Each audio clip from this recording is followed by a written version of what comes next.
I have no regrets fighting for Nigeria, but the former military president, General Ibrahim Babangida, retired on Saturday, said he had no regret fighting in the Nigerian Civil War from 1967 to 1970, but there is something he said that shocked everyone. Welcome back to Prospect Channels TV. Thank you for always coming out here. If you are just joining us, please kindly subscribe to this channel and don't forget to give us a thumbs up. Babangida, who made the remarks while speaking on Search FM, the radio station on the Federal University of Technology, Minna, said he was convinced he was fighting for the unity of Nigeria. The purpose civil war was to unite the country, to keep it one, not to break it. So that is the uniquely sad aspect of a civil war, and I pray it never happened again, Babangida said.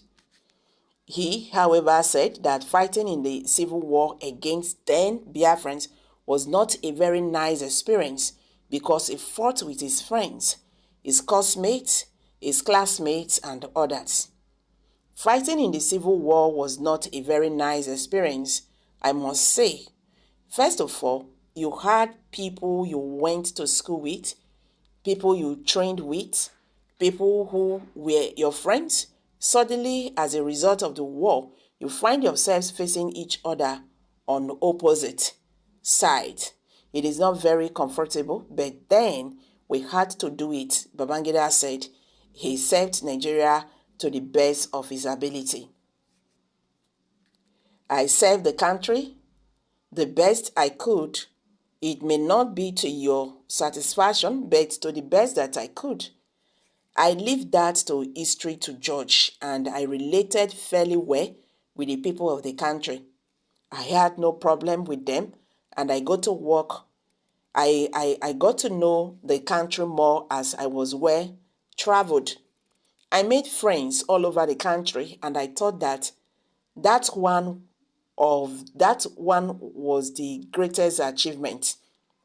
On his leadership style, the former military president said, you develop a situation where people look up to you to provide certain solutions to their problems or their fear.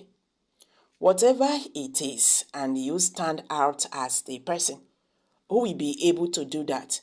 So you have to study human beings. You have to read about them, and you have to be very compassionate.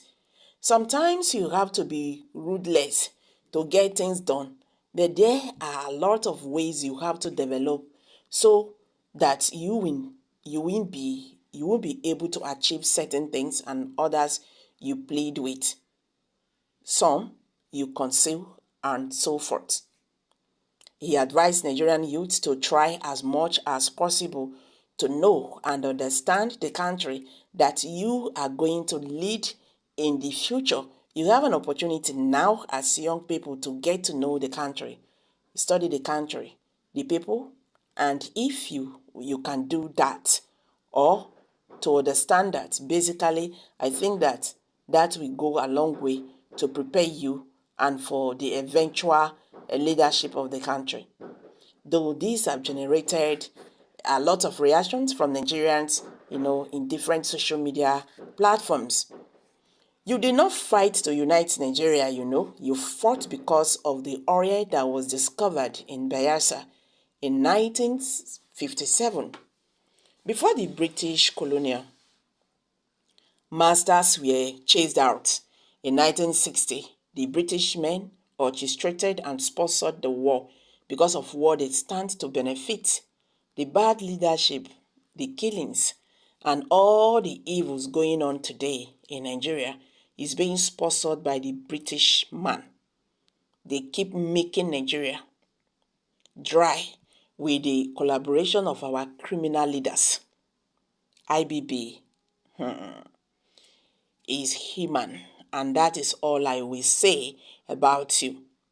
Even the most fiery among your supporters were at best jittery about your leadership roles. Otherwise, which other past Nigerian leader is known as the Maradona of Nigerian politics. Perhaps people like you should have always been outspoken in events like the abandoned property issue, Igbo properties, demolition, Lagos and Abuja, Fulani killings in the indigenous farmland throughout the Federation. If these atrocities can take place right before you all.